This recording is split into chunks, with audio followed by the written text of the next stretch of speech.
Buenas tardes, chicos. ¿Me escuchan bien? ¿Sí? Sí, profe, se ¿Sí? escucha. Bueno, listo. Entonces, vamos a empezar con la clase de hoy. Hoy nos tocaba hablar sobre hemoparásitos, protozoarios, hemáticos en realidad, hísticos también, obviamente. Y vamos a empezar con describir la leishmaniasis, ¿sí? Que es uno de los que vamos a ver hoy junto con la enfermedad de Chagas. En el caso de la leishmaniasis, se trata de una zoonosis parasitaria causada por un parásito del género Leishmania. Vamos a ver acá. Taxonómicamente vamos a decir que pertenece al reino protista, subreino protozoa, filum Sarcomastigofora, subfilum Mastigofora. Recuerden que estos son los protozoarios flagelados, clase Zoomastigofora, orden Kinetoplástida por presentar kinetoplasto justamente en su estructura, y pertenece al género Leishmania. Es una enfermedad en la cual dentro del ciclo biológico requiere un vector, que justamente es un vector biológico, que es el Lutzomia, es un dipterohematófago, ¿sí? El Lutzomia es el nombre que recibe en América, y el flebótomo en Europa, Asia y África. Vamos a repasar para ello el término vector biológico. Recuerdan que es aquel que es indispensable para el ciclo biológico del parásito. Si no está el vector biológico, no hay ciclo, que era la diferencia con el vector mecánico, que solamente vehiculiza un parásito y puede o no estar presente para que se produzca el ciclo. La leishmania microbiológicamente presenta dos estructuras. Una, que es la de A mastigote, que es esta forma ovoide, ovalada, que presenta un núcleo central, un kinetoplasto, que es un fragmento de ADN, y un flagelo, pero ese flagelo está como que está dentro de la célula, por lo tanto, no le da movilidad a esta forma parasitaria. La Profe, forma de cigote es aquella que está dentro de la célula. ¿Ustedes no están disculpe, viendo la pantalla? eso le iba a decir, disculpe. Bueno, está bien, recién me doy cuenta. Empezamos igual, les voy mostrando. Perfecto.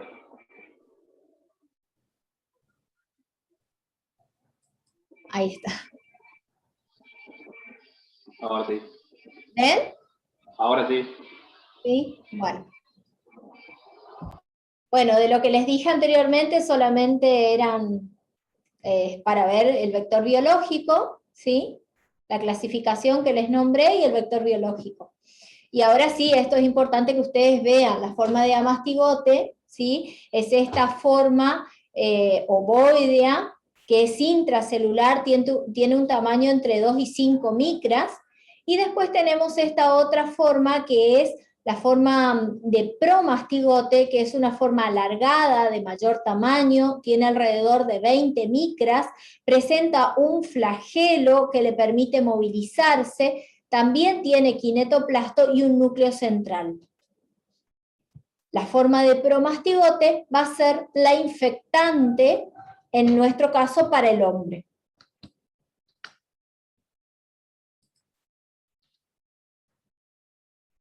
En cuanto a la distribución geográfica y a la epidemiología, es una enfermedad cosmopolita, pero podemos ubicar geográficamente en aquellos países o sectores con climas cálidos y tropicales, que es donde se desarrolla el insecto vector, ¿sí? Recuerden que si este no está, no va a haber ciclo. Por otro lado, tenemos que saber que la leishmania va a tener un ciclo que es selvático y otro ciclo que va a ser urbano. En el caso del ciclo, digo bien, selvático, vamos a tener como reservorio animales selváticos como ser marsupiales, roedores, ¿sí? Que son los que se encuentran justamente en la naturaleza, y en el caso de que se dé la leishmaniasis en su ciclo urbano, vamos a tener como reservorio al perro. También pensándolo desde este punto de vista, epidemiológicamente para la leishmaniasis que se da con el ciclo selvático, el hombre se da un hospedero accidental porque de manera fortuita se introduce en ese ambiente, ya sea por la pesca, por la caza, porque se dedica a alguna actividad en la cual debe introducirse en la selva, por ejemplo, la tala de los árboles. Entonces, va a adquirir justamente la leishmaniasis que se da en el ciclo selvático y aparece mayoritariamente en hombres. Ahora, cuando es urbana, ¿sí? Esas manifestaciones clínicas de leishmaniasis que se da en ese ambiente se puede dar de manera equitativa en hombres o en mujeres, e incluso hay un alto porcentaje que se da en niños también. El ciclo biológico en general requiere entonces de este vector biológico que es un flebótomo. La hembra hematófaga de este díptero debe inocular sangre, o sea, debe consumir sangre para poder reproducirse y para poder colocar sus huevos. Entonces, va a picar, digamos, a un reservorio, en este caso el hombre, y vamos a suponer que este hombre está infectado. Entonces, va a tener los amastigotes, que son las formas intracelulares. La hembra incorpora los amastigotes, estos empiezan un proceso de replicación activa en su intestino, donde se van a multiplicar estas otras formas parasitarias que son los promastigotes. Esos promastigotes solamente están en el vector.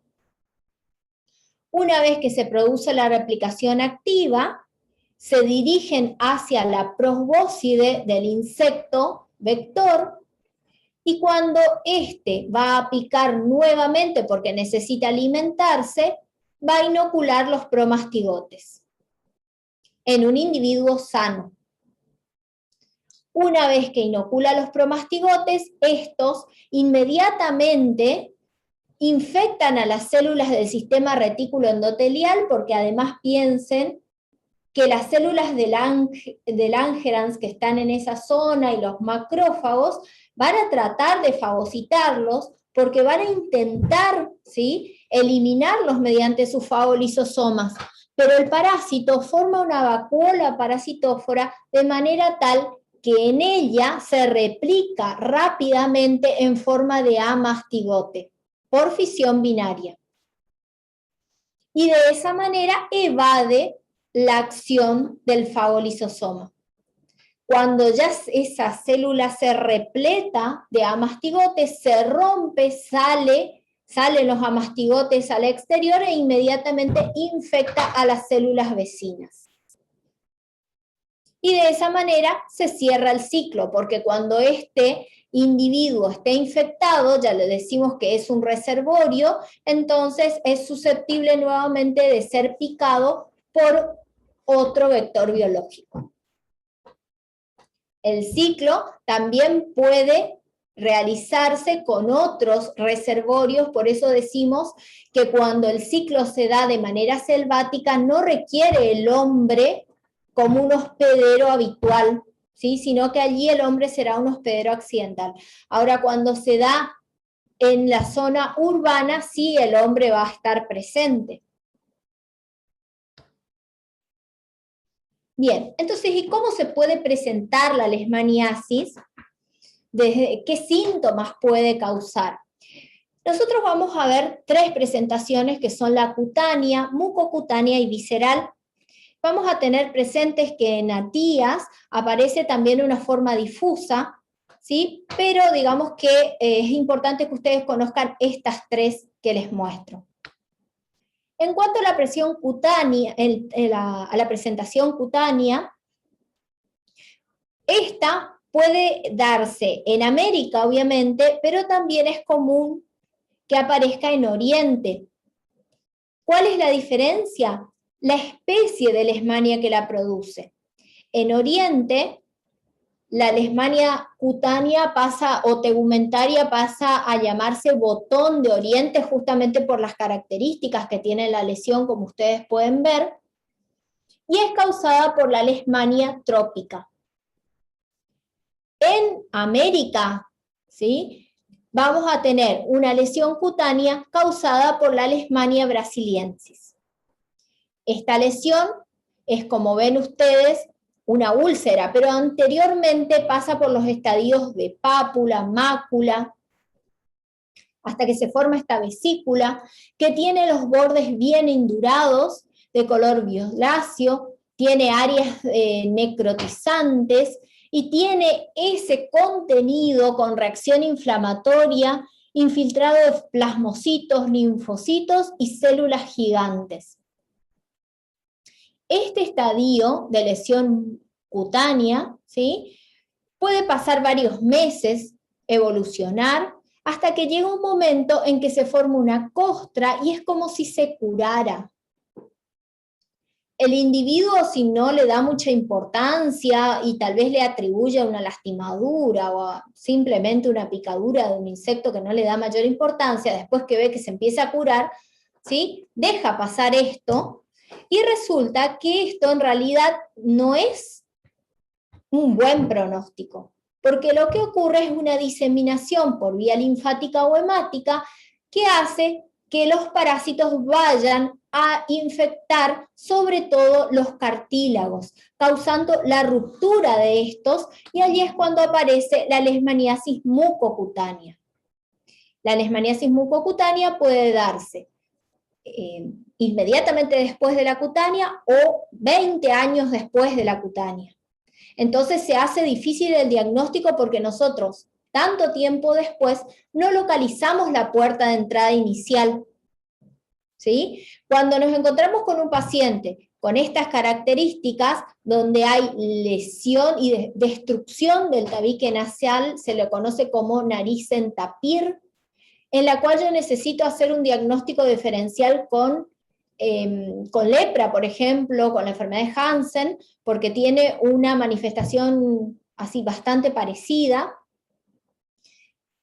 En estos casos, si yo estoy queriendo hacer un diagnóstico diferencial, es importante que nosotros busquemos las zonas expuestas a ver si no tenemos alguna cicatriz, ¿sí? Porque si por ahí queda, la cicatriz en realidad no es que cura completamente, sino que queda como si fuera papel de cigarrillo así cubriendo, y entonces tenemos que inspeccionar en las zonas expuestas a ver si no está esa cicatriz, que sería la vía de infección primaria. Cuando se transforma entonces en mucocutánea, es una enfermedad inflamatoria degenerativa de las mucosas nasal y oral, y se extiende a la faringe. Es deformante y requiere cirugía, además del tratamiento medicamentoso. Obviamente que tenemos que pensar que para que una persona llegue a estos estadios, seguramente no accede al sistema de salud de manera frecuente, tal vez vive en zonas en las cuales el sistema de salud ya de por sí, si les queda lejos llegar a una salita, y entonces generalmente no consulta por este tipo de lesiones si no les molestan, ¿sí? Por otro lado, cuando se da la presentación cutánea, voy hacia atrás, esta también se parece mucho a algunas micosis que existen en zonas geográficas donde también es endémica la lesmaniasis. Entonces, es importante que tengamos en cuenta cuáles son todas las enfermedades o los agentes etiológicos que pueden darse en determinadas zonas geográficas a fines de hacer un buen diagnóstico diferencial y llegar finalmente a un buen diagnóstico de certeza. ¿Por qué les digo esto? Todavía no hemos visto micología, pero hay hongos como el Paracoccidioides brasiliensis que puede dar una lesión muy similar, y encima el Paracoccidioides brasiliensis también pertenece geográficamente a la zona mesopotámica, como lo es el vector biológico de la lesmaniasis. ¿Sí? La lesmaniasis sobre todo la tenemos en el noreste del país, la zona de Chaco, Santiago del Estero, Misiones, Corrientes, Formosa, Como para que lo tengan en cuenta.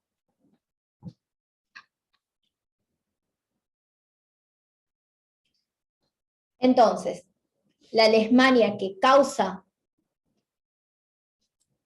la lesión mucocutánea es la leishmania brasiliensis también, ¿sí? Porque es a consecuencia de una cutánea previa.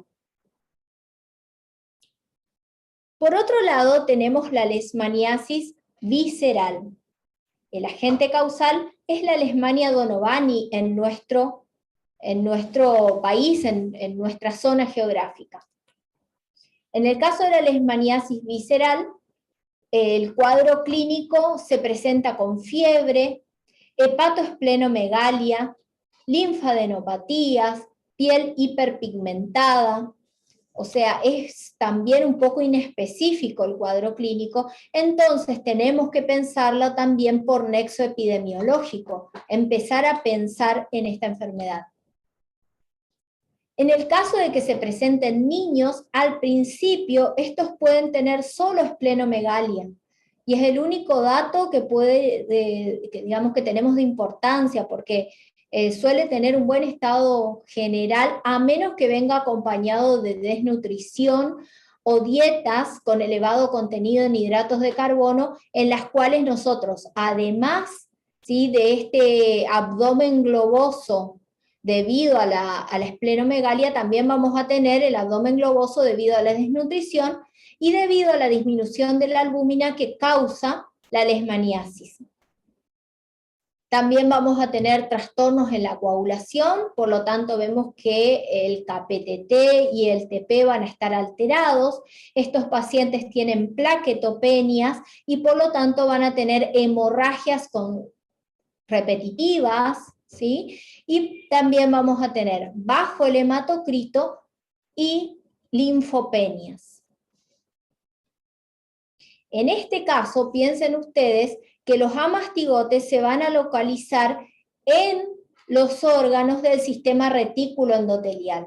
En el caso anterior de la Leishmania brasiliensis se localizaban solamente en la porción cutánea.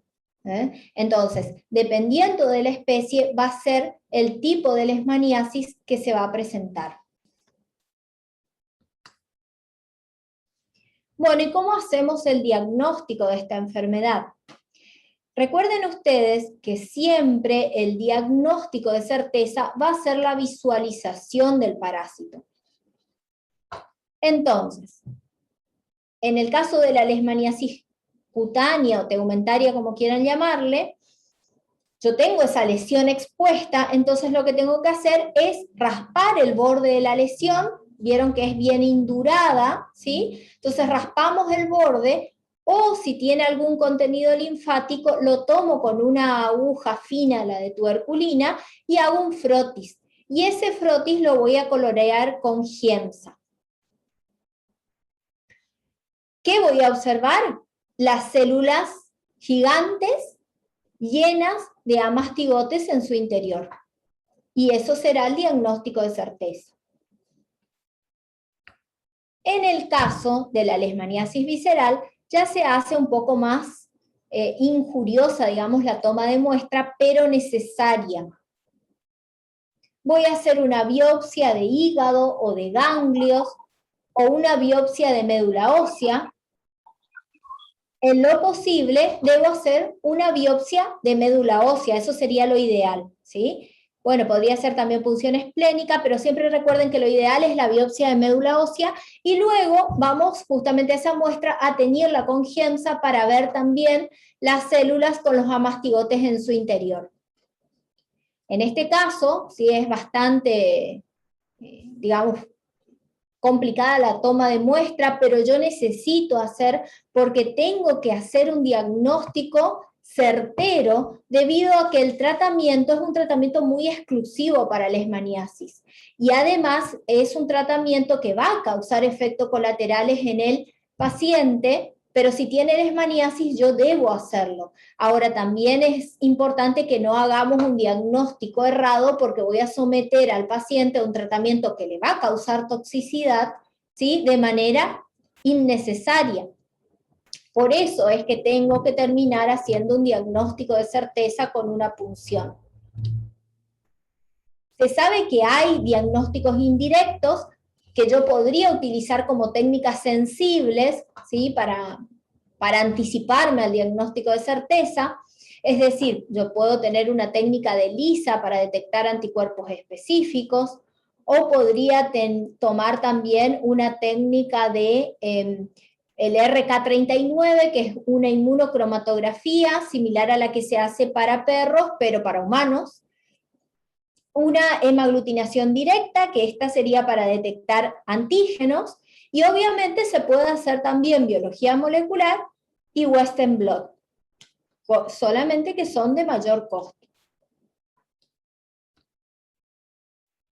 Y esta otra técnica que también tenemos que conocer es una técnica que no se utiliza tanto para diagnóstico en sí, pero sí para estudios epidemiológicos, que es la reacción de Montenegro. En la reacción de Montenegro lo que hacemos es inocular un antígeno, obviamente atenuado, modificado, del parásito. Entonces se lo aplica, así como ustedes ven, y después esperamos la formación de una induración. Dependiendo del tamaño, esto va a indicar que se estuvo o no en contacto con el parásito. Pero, digamos, no me va a servir como diagnóstico de certeza, y además de que yo no puedo tener la certeza de que esto fue un contacto previo o es un contacto reciente, ¿sí? A fines epidemiológicos sí podría servir.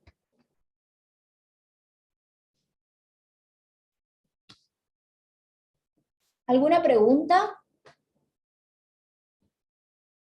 ¿No? Bueno, como tratamiento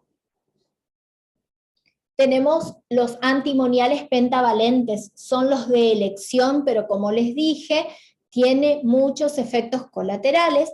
El tema es que si se trata de leishmaniasis, realmente es el único tratamiento efectivo. Hay otras opciones como anfotericina B, pero este es el que se va a utilizar. Pero yo tengo que hacer el diagnóstico correcto, porque si se me pasa la leishmaniasis, no voy a utilizar los antimoniales y voy a perder al paciente, ¿sí? Y si hago un diagnóstico de leishmaniasis y no es leishmaniasis, estoy sometiendo al paciente a un tratamiento innecesario. Por otro lado, el paciente con leishmaniasis debe pasar a un programa nacional de leishmaniasis donde se les provee los antiparasitarios, ¿sí? Así que por eso también es importante hacer el diagnóstico. No son medicamentos que se compran, obviamente que no son de venta libre, y tampoco están en una farmacia a disposición como para que yo en cualquier momento vaya a comprarlos. En cuanto a la prevención, siempre la prevención surge de la lógica de conocer el ciclo biológico y al parásito. Nosotros sabemos que tenemos un ciclo biológico en el cual tenemos un vector biológico, entonces tengo que tratar de evitar que ese me alcance. ¿Cómo hago eso? Mediante el uso de insecticidas. Si se trata de lugares donde generalmente, o sea, lugares muy húmedos o donde suele existir el vector, entonces utilizar mosquiteros, detectar los casos de manera temprana y tratarlos, y eliminar los reservorios, ¿sí? Entonces, recuerden, es importante este punto también porque o sea, muchas veces nos encariñamos con los animales, pero pensemos que si yo tengo ese reservorio y tengo al flebótomo circulando en determinada zona geográfica, si tengo un paciente con inmunosupresión, a este podría llegar a ser realmente grave la afección que le cause a ese paciente, ¿sí? Que puede estar en la cuadra o puede ser un pariente nuestro que vive con nosotros en nuestra casa. Así que la tenencia responsable de las mascotas también es un punto importante en cuanto a la prevención.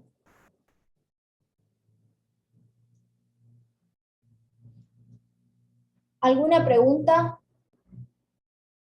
respecto a este parásito, a sus síntomas?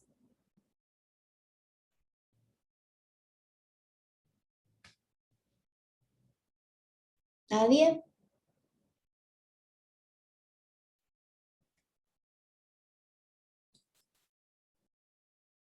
Bueno, seguimos entonces.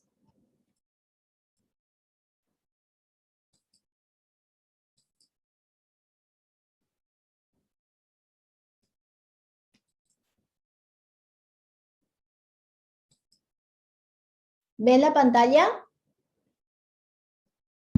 Sí. ¿Sí ven? Bueno, vamos a empezar entonces con la enfermedad de Chagas-Massa, también conocida como tripanosomiasis americana. ¿Por qué decimos que se trata de una tripanosomiasis americana? Porque hay otros tripanosomas, como el tripanosoma brucei, que causa otras enfermedades, ¿sí? El tripanosoma brucei justamente causa la enfermedad del sueño, pero tiene otro vector biológico que es la mosca tsetse y se da en otra zona geográfica que es en África. En América nosotros tenemos al tripanosoma cruzi, que es el vector, que es el agente causal del Chagas.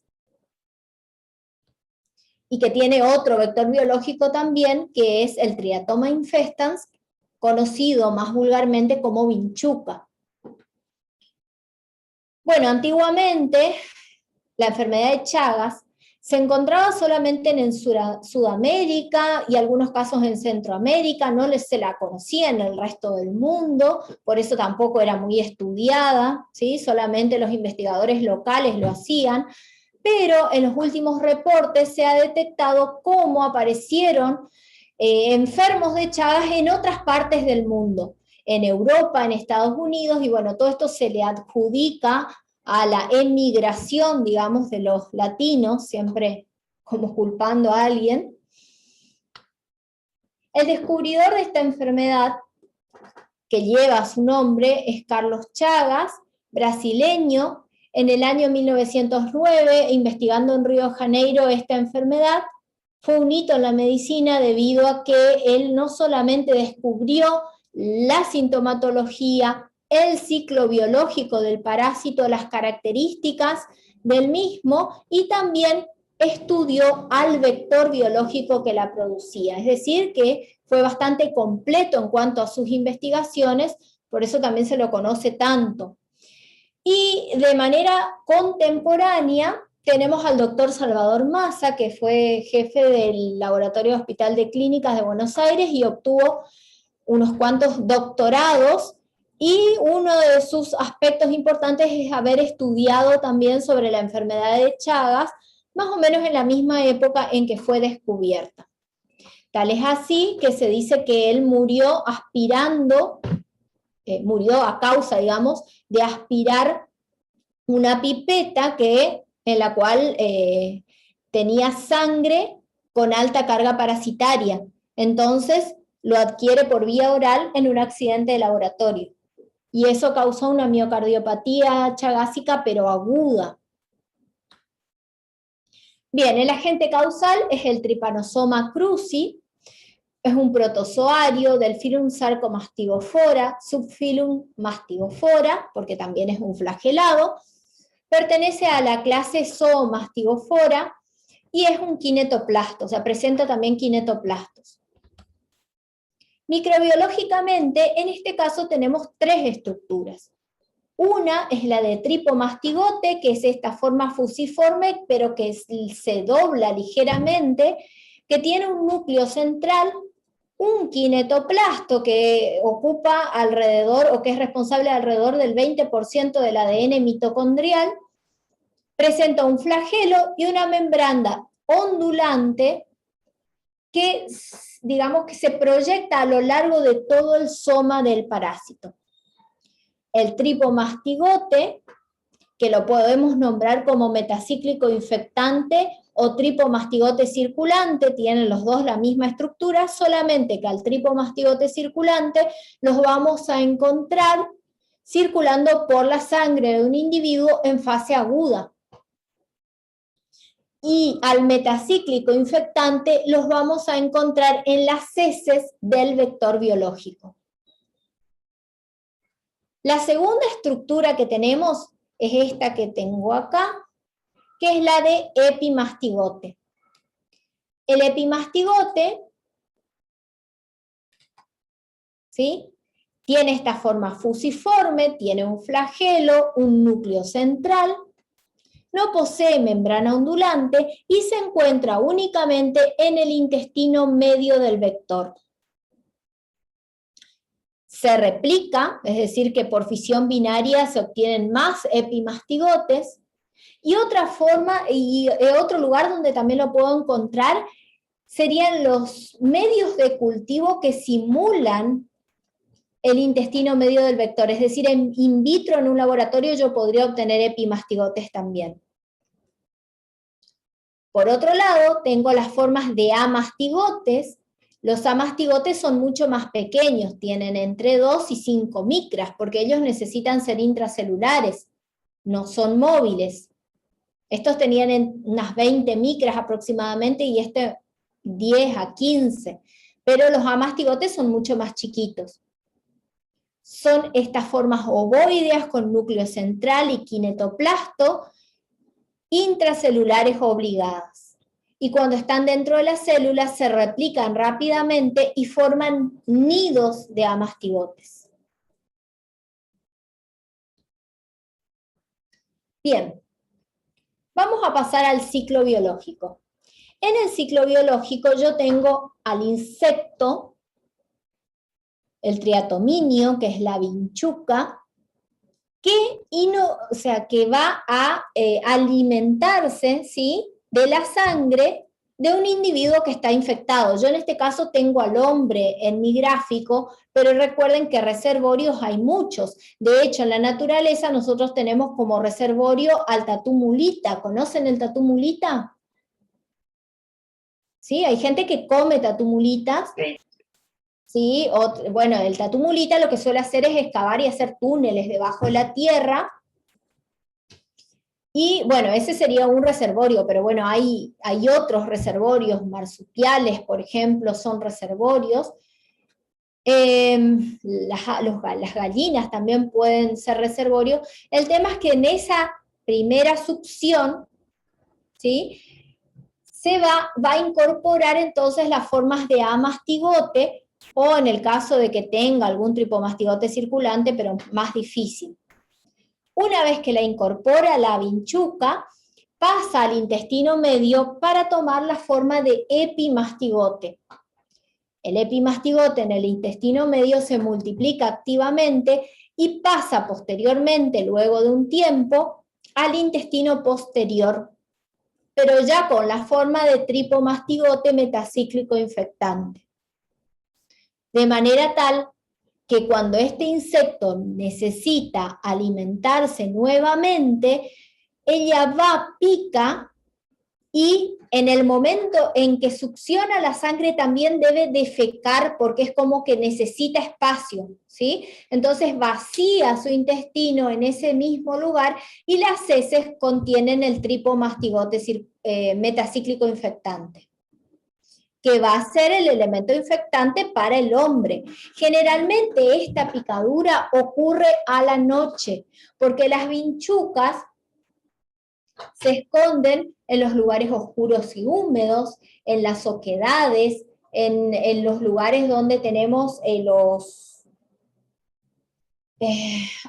cuando la pared así, el revoque, vieron que cuando cae el revoque, entonces quedan lugares donde hay mucha humedad y allí pueden hacer nidos las vinchucas, detrás de los cuadros, en los lugares donde hay muchos papeles amontonados y no los movemos, donde hay muchos, no sé, ropas o otras cosas amontonadas, entonces ahí puede ser que hagan nido las vinchucas.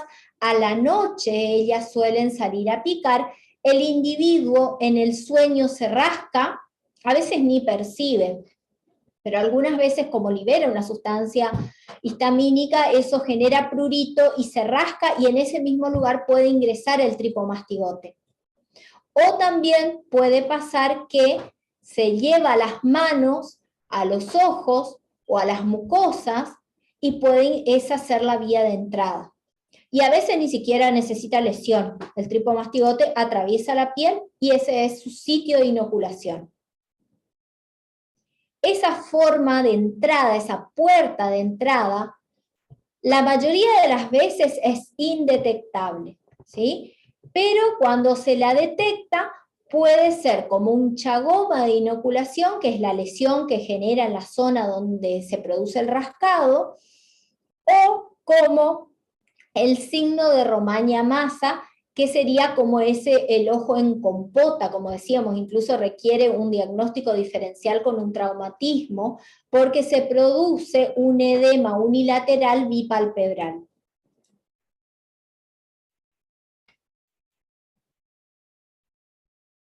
Bien, una vez que se produce la inoculación, en este individuo, el tripomastigote se va a introducir dentro de las células por las cuales tiene tropismo, que suelen ser células de músculo liso o músculo estriado, cardíacas sobre todo, células entéricas o células del sistema retículo endotelial, y en menor proporción por las células del sistema nervioso central. Eso se da sobre todo en el caso de inmunosuprimidos, cuando los recuentos de CD4 son muy bajos. Una vez que están en su interior, empiezan a replicarse por fisión binaria y se forman verdaderos nidos de amastigotes.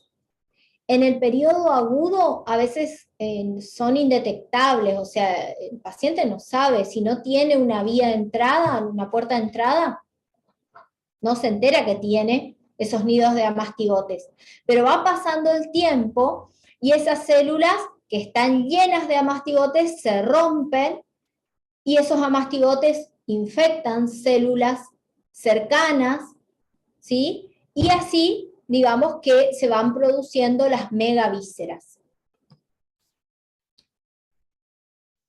Acá vemos un tripomastigote con una tinción de Giemsa. Vemos tripomastigotes. Son bastante grandes, entonces se pueden visualizar. Acá vemos epimastigotes. Probablemente esto sea un cultivo en un laboratorio. Entonces ven que la forma es más fusiforme que el caso del tripomastigote, que es como que está curva.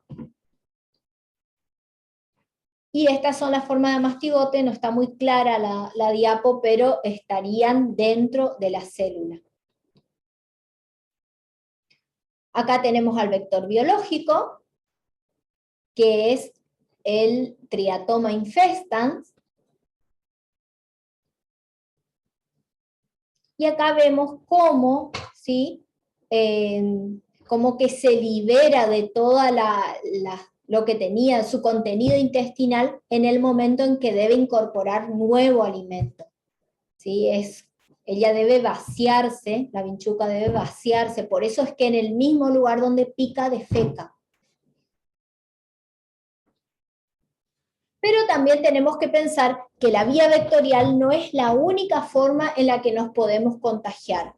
Y es importante al momento de hacer la anamnesis del paciente, porque no solamente le voy a preguntar si vive en un lugar donde las condiciones son óptimas para el desarrollo del vector, sino que también le podemos preguntar si recibió transfusiones. Si bien en la actualidad los controles son bastante estrictos en los bancos de sangre, tanto para transfusiones como para trasplantes, anteriormente los métodos no eran tan sensibles y específicos. Entonces, la transfusión pudo haberse producido 20 años antes y ahora el paciente viene con una miocardía chagásica. ¿Sí? Entonces, preguntar eso, si recibió anteriormente transfusiones o trasplantes. Y otra de las vías que también es muy frecuente es la transplacentaria, la cual debería ser controlada, porque ustedes saben que mediante el TORCH, que son todas esta batería de análisis en las cuales nosotros deberíamos detectar las enfermedades infectocontagiosas que se pueden transmitir de la madre al bebé, ¿sí? Está el Chagas. TORCH significa justamente toxoplasmosis, otras enfermedades, rubiola y chaga. Dentro de esas otras entran HIV, hepatitis B, citomegalovirus, sífilis, estrepto beta hemolítico, pero la CH final corresponde a Chagas. Es decir, que yo debería hacer un análisis en cada uno de los trimestres en la mujer embarazada para saber si no tiene un Chagas crónico, que tal vez ni siquiera sabe que lo tiene. Bueno, también están implicados dentro de la vía no vectorial, la vía oral, ¿sí? ¿Alguno de ustedes conoce algo respecto a la transmisión oral?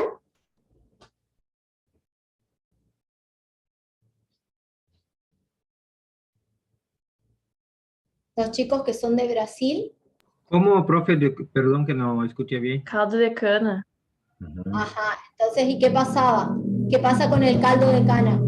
Cuando se va a obtener, se tritura, ¿sí? Hay un momento en el cual hay que triturar, ¿sí? El material, digamos, la materia prima, y si tiene vinchucas allí, porque también es un lugar propicio como para que ellas se alojen, se trituran también esas vinchucas y se liberan los tripomastigotes. Entonces, en Brasil hubieron muchos infectados por el consumo de caldo de cana y de azaí. Azaí también. Sí, porque azaí es más, incluso ocurrió acá en el sur de Brasil, Sí. cerca de Santa Catarina. Entonces, y en ese caso, digamos que la infección además es mucho más aguda, es aguda y puede llevar a la muerte. Y este último que dice accidente se refiere a los accidentes de laboratorio, que también pueden ocurrir.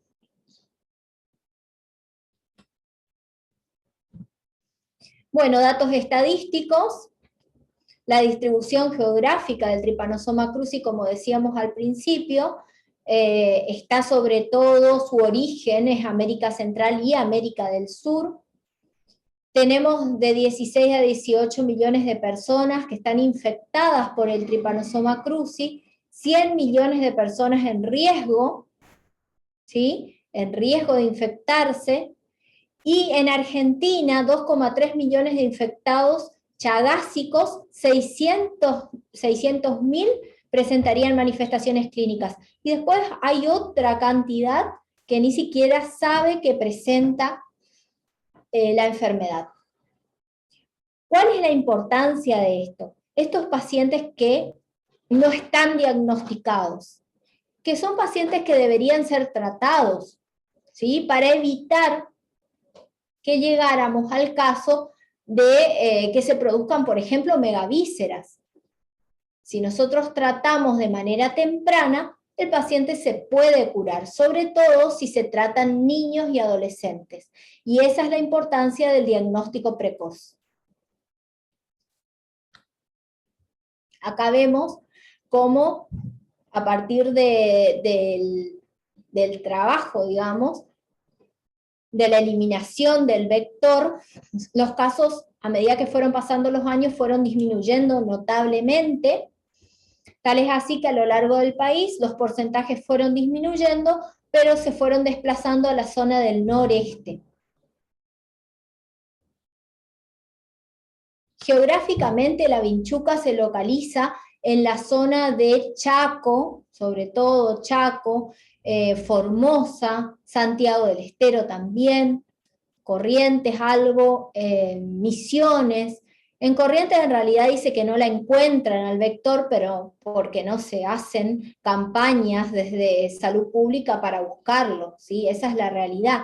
Recuerden ustedes que estas son, como se dicen, enfermedades de la pobreza, entonces no se investiga mucho sobre esto, porque afecta a una población vulnerable que tampoco tiene acceso a poder pagar por una medicación más cara, entonces tampoco se gasta en investigación. Fíjense, esto es lo que se llama rancho chagásico. Tenemos el techo de paja, el suelo que no tiene piso, es de tierra, y las paredes son de barro. Y en esos lugares es donde hacen nido los vectores.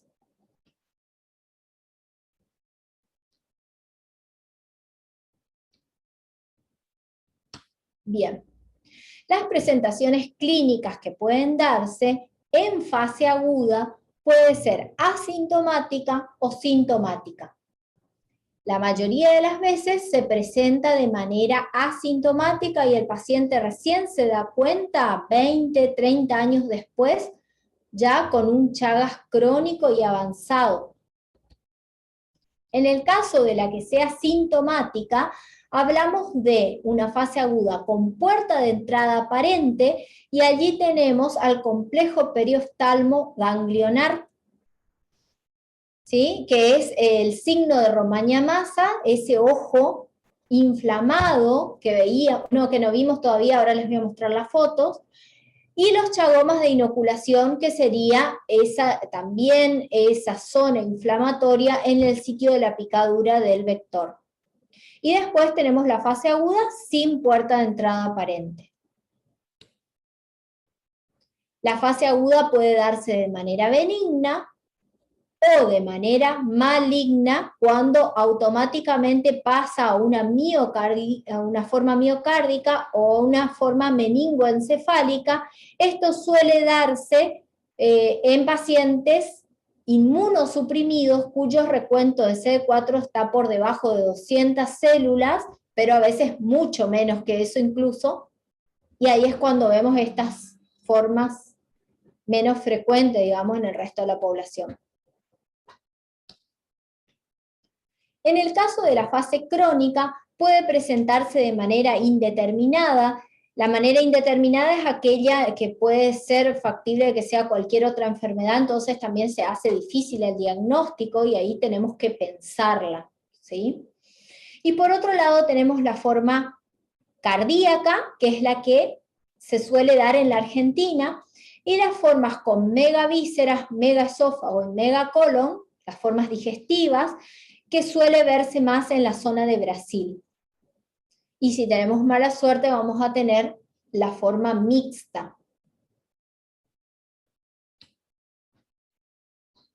Bueno, acá vemos entonces cómo se puede presentar cuando tiene puerta de entrada, ¿sí?, en la mucosa ocular.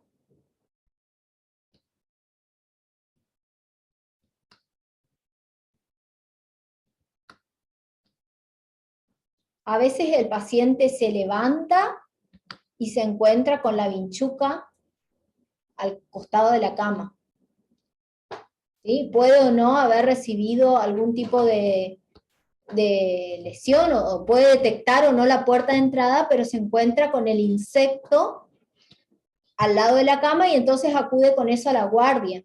Bueno, en ese caso tenemos que tratar de hacer un diagnóstico inmediato. En el caso de que se trate realmente del Trypanosoma cruzi, hay que iniciar un tratamiento, porque todavía se puede curar cuando se lo detecta así de manera aguda.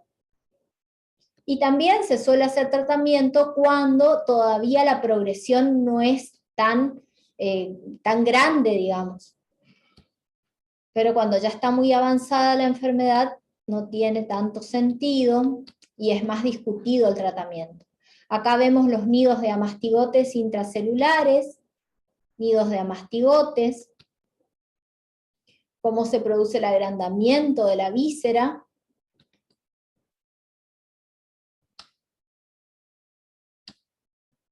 Esto es un megaesófago.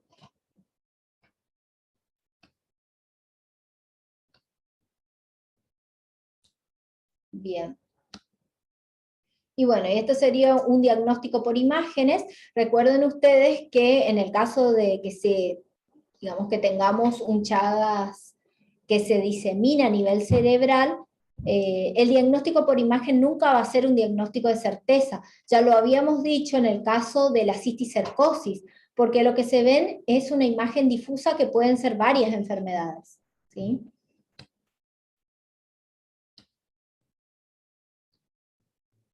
Vemos tripomastigotes, y finalmente cómo hacer el diagnóstico. El diagnóstico, en el caso del Chagas agudo, que sería aquel paciente que llega con la vinchuca a la guardia, o sería aquel paciente que tiene el chagoma inoculación, digamos el signo de Romaña Massa. En esos casos yo voy a sospechar de que se trata de un Chagas reciente, ¿sí? Entonces quiere decir que yo todavía puedo tener al tripomastigote circulante.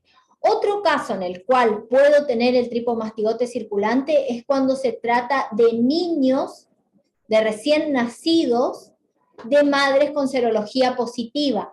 En este caso, en el caso del Chagas, la madre puede contagiar durante todos los estadios del Chagas, es decir, en el Chagas agudo y en el Chagas crónico, a diferencia de lo que ocurría con la toxoplasmosis, donde solamente la madre contagia en la primoinfección, o sea, si la primoinfección se produce durante el embarazo. ¿Recuerdan eso, no? ¿Voy muy rápido? ¿Pero recuerdan? Sí, sí. Sí. Bueno, tengan en cuenta esa diferencia. En Chagas, la madre siempre puede contagiar. Bien, entonces, en el caso de un Chagas agudo, como yo sé que puedo tener el tripomastigote circulante a mi disposición, lo que puedo hacer es una gota gruesa para verlos, o puedo hacer algún método de concentración. Y acá tenemos el ejemplo del microhematocrito, que es el hematocrito clásico, el que ustedes hicieron en fisiología para detectar, digamos, tener una idea de la concentración de glóbulos rojos, vieron que habían hecho. Bueno, lo mismo se hace y se busca el tripomastigote en la interfaz entre glóbulos rojos y glóbulos blancos, más o menos en esa zona suele encontrarse. Entonces yo lo que puedo hacer es mirar el capilar en el microscopio en esa interfaz, o puedo también romper, digamos, la interfaz y dejar caer allí el contenido. Podría también colorear con Giemsa para mejorar la visualización, y si están los tripomastigotes se van a ver. Si lo hago en fresco se pueden incluso mover, y si lo fijo para hacer una coloración, bueno, los voy a ver coloreados. Otros métodos de concentración serían el microeppendorf y el Struth o el microstruth. Son también todos métodos similares al del microhematocrito. En el caso de que afecte el sistema nervioso central, entonces podría ser una biopsia o necropsia, o obtener el líquido cefalorraquídeo.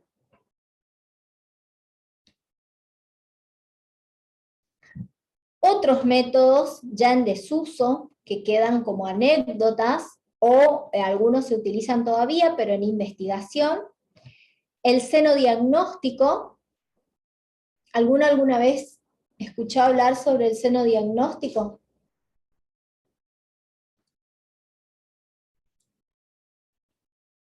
¿No? ¿Nadie escuchó hablar? ¿No?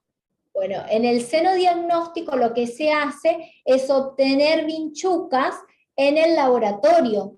Se las hace consumir alimentos en el laboratorio, o sea, allí, ellas crecen ahí. Los estadios ninfales de las vinchucas se colocan en una cajita, y en esa cajita se coloca el brazo del paciente que presuntamente tiene Chagas. Entonces las vinchucas van a succionar, ¿sí?, a ese paciente, le van a picar, y después de un tiempo se las hace defecar, y si encontramos al parásito en estas vinchucas, entonces quiere decir que el paciente tenía el tripomastigote, o sea, tenía Chagas. ¿Sí? Bueno, obviamente es un método cruento que se utilizaba, fue de los primeros métodos que se utilizaron, ya ahora no se hace más así. Podemos también hacer hemocultivo, también para investigación, inoculación en animales, también para investigación, y bueno, la PCR, que también es un método un poco más caro para hacer diagnóstico. En el caso del Chagas crónico, ¿estoy bien? Sí. En el caso del Chagas crónico, piensen ustedes que yo ya no tengo tripomastigotes circulantes. ¿Sí? En el Chagas crónico ya es una reacción inmunitaria más que del parásito, incluso para el tratamiento. Por eso también algunos desaconsejan el tratamiento, porque yo ya no tengo la finalidad ya no es más eliminar el parásito, porque ya hay una megavíscera en ese caso, ¿sí? Hay desenervación de las terminales nerviosas. Bueno, y no tengo tripomastigotes circulantes. Entonces, tengo que hacer métodos indirectos. Y lo que indica el protocolo es que debo hacer duplas serológicas. Entonces, podemos hacer, por ejemplo, ELISA, y si ELISA me da positivo, debo hacerle una hemaglutinación indirecta, y si las dos dan positivo, entonces digo que el paciente tiene Chagas. O puedo hacer IFI, inmunofluorescencia indirecta, y combinarla con un HAI, o el ELISA con el IFI, ¿sí? Puedo hacer la combinación de acuerdo a lo que dispone el laboratorio que pueda realizar. ¿Qué técnica puede realizar? Siempre 2 técnicas serológicas deben dar positivo para decir que el paciente tiene Chagas.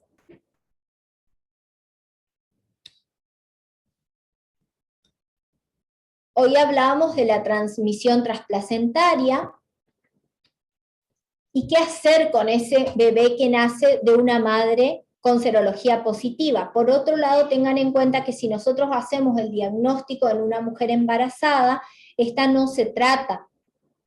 Las drogas son fuertes, entonces no se utilizan durante el embarazo. Yo recién voy a hacer el control en el bebé cuando nace. A ese bebé le voy a hacer un microhematocrito, es decir, una técnica directa. Si el microhematocrito es positivo, inicio el tratamiento. Si el microhematocrito es negativo, entonces, como también la madre, digamos, ya tengo confirmado que tenía serología positiva, y como el microhematocrito es una técnica que si bien es bien específica, a veces requiere de la habilidad del operador, de que haya visto muchos tripomastigotes, entonces por ahí tenemos falsos negativos. También la carga parasitaria va a depender de la carga parasitaria. Por eso se le hace un nuevo control, pero ahora ya serológico, después de los 9 meses. ¿Por qué no le hago antes serología? A ver qué me dicen ustedes.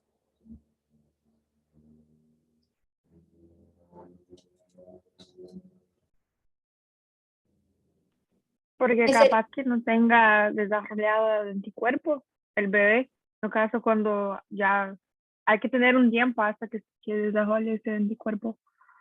Los anticuerpos propios, porque en realidad si yo le hago serología antes, va a tener una serología positiva de tipo IgG porque la madre le pasa los anticuerpos IgG a través de la placenta. ¿Tenía que hacer IgM, profe?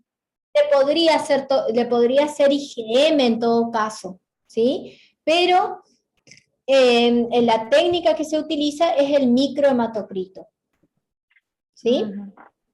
Bueno. Bien, ¿qué otra? Nosotros también podemos encontrarnos con que el paciente recién nacido acude a la consulta, o sea, o acceder a ese paciente ya más grande, ¿me entienden? No todos los bebés que nacen van al primer control pediátrico, y tampoco todas las embarazadas acuden al control ginecológico al menos una vez por trimestre. No siempre se van a encontrar con esa realidad. Entonces, siempre que estén o que tengan la posibilidad de revisar a una embarazada, sea en el lugar donde sea, recuerden que ustedes están ante la posibilidad de hacer el diagnóstico de una enfermedad que podemos intentar de que no se la pase a un bebé, ¿sí? No pierdan esa oportunidad, ¿está? Bueno, a veces el bebé no llega al primer control al mes, y recién nosotros tenemos la posibilidad de hacerle una serología a los 9 meses. Y si en ese caso la serología es positiva, hay que iniciar el tratamiento. Si después de los 9 meses la serología es negativa, bueno, descarto la infección, ¿sí? Y bueno, el paciente se da de alta.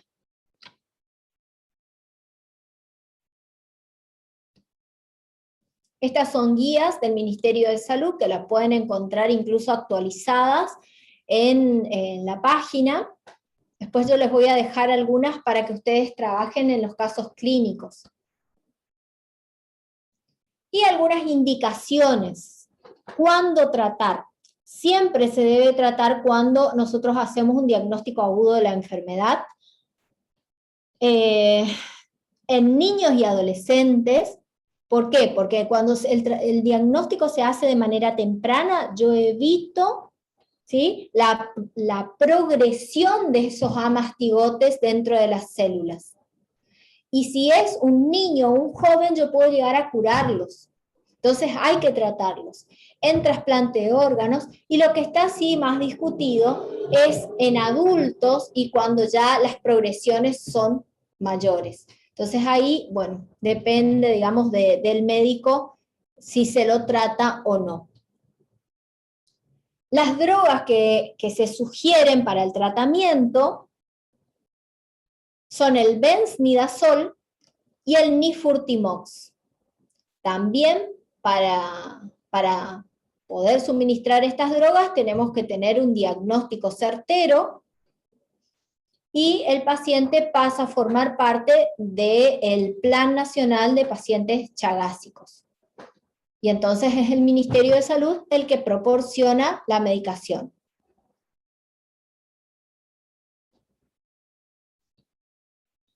¿Alguna pregunta?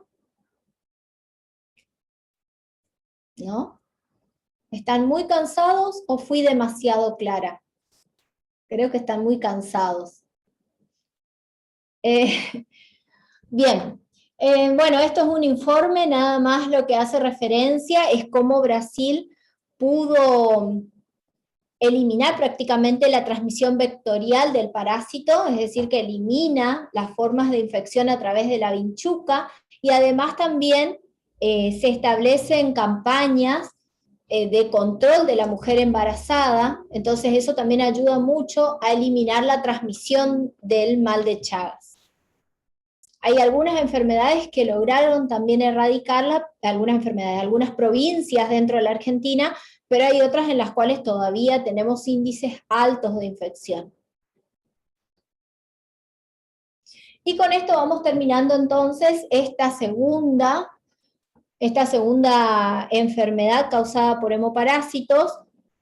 Tengan en cuenta entonces que si bien es importante la vía vectorial de transmisión, que tenemos que saber que existe, pero que también tenemos que tener presente las otras vías posibles, como ser la transmisión a través de transfusiones sanguíneas, trasplantes, la transmisión transplacentaria, la oral, a la cual últimamente se le ha dado mucha importancia. Hasta hace algunos años esto solamente formaba parte de algunos reportes de los cuales no se tenía demasiada certeza de que así ocurrieron, pero ahora ya se los incluye dentro de la vía de transmisión a la oral.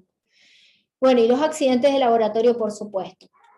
También tener en cuenta bien cuál es el ciclo biológico, porque así vamos a saber cuál es el elemento infectante, y que vamos a tener diferentes elementos infectantes de acuerdo a la vía de transmisión, ¿sí? Porque si nosotros, por la vía vectorial, va a ser el tripomastigote metacíclico infectante, pero si nos contagiamos por un trasplante de órganos que tenía mastigotes, va a ser justamente a mastigotes la vía de infección. ¿Se entiende? Bien, ¿alguna otra pregunta, chicos? ¿Algo que haya ido muy rápido, que no les quedó claro?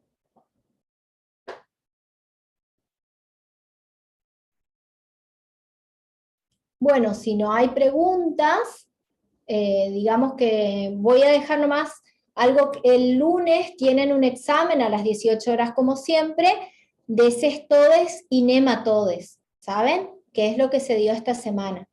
Y después, todos los lunes, para los que me estuvieron preguntando cosas en la plataforma, todos los lunes nosotros dejamos ahí plasmado lo que se va a hacer durante esa semana. Podría haber algún cambio porque es flexible, digamos eso, pero tratamos de que ustedes puedan organizarse ya el lunes sobre lo que van a trabajar esa semana y el examen del lunes siguiente sobre qué va a tratar. ¿Sí?